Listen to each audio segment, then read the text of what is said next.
5,000 into the first corner will begin. Pole sitter on the right of our picture is not level. The number 30 car on the inside, the CD Sport car, already with an overlap as the lights change. CD Sport car does not respond well, but in the number 3 car, Jens Pedersen, started on row 2. He's also been jumped. The key here, though, is survival. You've got to get out of this corner in one piece.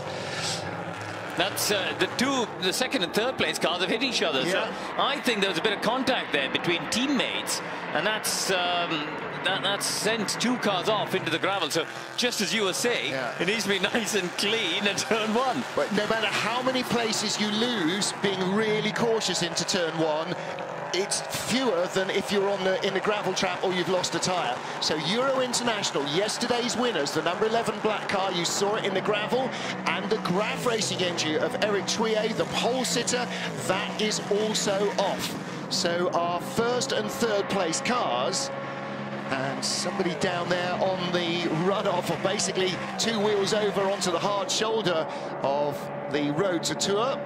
Look, you can see the slipstream here. Oh, 3 wide into the chicane. This is, Martin, look here, we're going 3 wide on the entry. Oh, well, right in the middle, the red and white number 20 car just got away with that. That's the DB Autosport car of Nicolas Molini and Jean-Ludovic Foubert.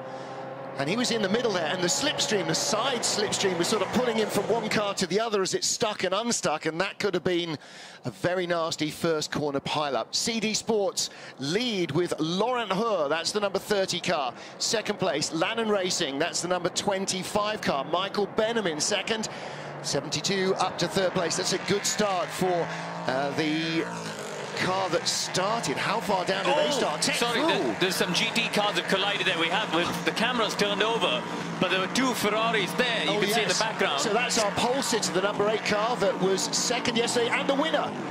That's the AF Course, the 71 car that won. Kessel Racing was second, and there is another car. That looks like an LMP3 car. So the top 2 are out. Wow. From yesterday's race. Yeah, he's out of the car, isn't he? So completely out of the race there. And that's... That'll teach me to look down at my lead. Well, that's the Graf Racing. So that's the Graf number 40 car, because he survived the first corner, and he was right with the LMP3, with the GT3 leaders. So a Graf Racing driver, that must be from the number 40 car, because number 39 was already out at the first corner. So where does that leave us now? Where is the number 2 car? The Acura Kost Nielsen cars, the 17th and 18th safety car coming out. Yeah, I wonder if it's there's the number 40 there. All right, okay. So I think it's the number 38 Graf car and the number 39. Yeah, maybe 30. 37 and 39 was maybe. Off at the first corner, so maybe he's now had to pull off at the chicane as well, because he'd have been right at the back of the field after that first corner ding. Safety car has missed the leader.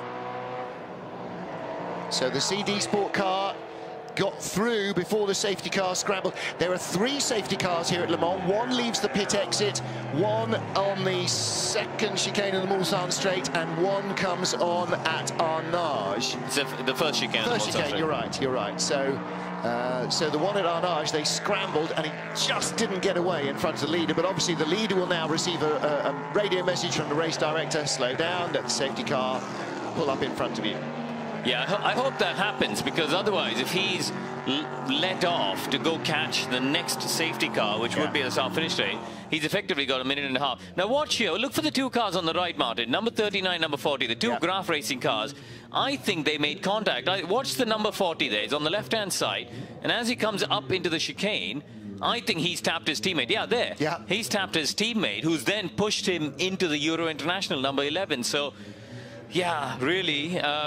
yeah, this is going to be a better angle. So the red, white and blue cars in the French colours on the right-hand side on the inside of the chicane. Now he's 4th, and there, look, that dive down there, bang.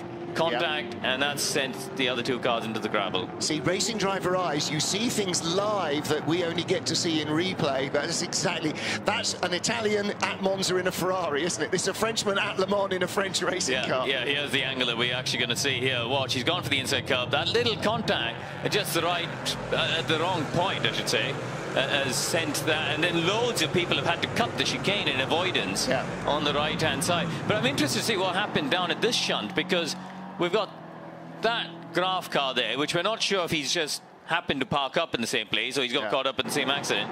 But I certainly saw the two Ferraris hit each other under braking for the chicane. Yeah. Well, that safety car is out, and the leader is being told to slow down, let the safety car catch him, which is understandable. You're certainly not going to let him get that far away. Well, that's what a flat spot does to a tyre. You just saw that big oval hole in the tyre. That's where it's locked up and it's just grounded away. Really. And there's the 71 AF Corsa car. He's got it back to the pit lane. You know, if they get the car back out, he's got a chance of getting some points, and in the end, that might be the difference between being champions and not being champions. And what did last year's Le Mans GT LMP1 race tell us? Never give up. That's why we saw a carcass of a tyre with a hole in it, because that's his carcass, and that is down at Arnage. So that's a long way to come back on the rim. Yeah, that's right, and you know, it's going to be doing damage to the suspension. You can see the front left. I think there's definitely suspension damage there. I don't know if they're going to get it fixed and out. Yeah, no, they've given it the universal signal of you're done. Yeah. So that's game over for the 71 car. That's unfortunate, really, for them, because as you say, in terms of the championship, this is obviously bad news for that driver pairing.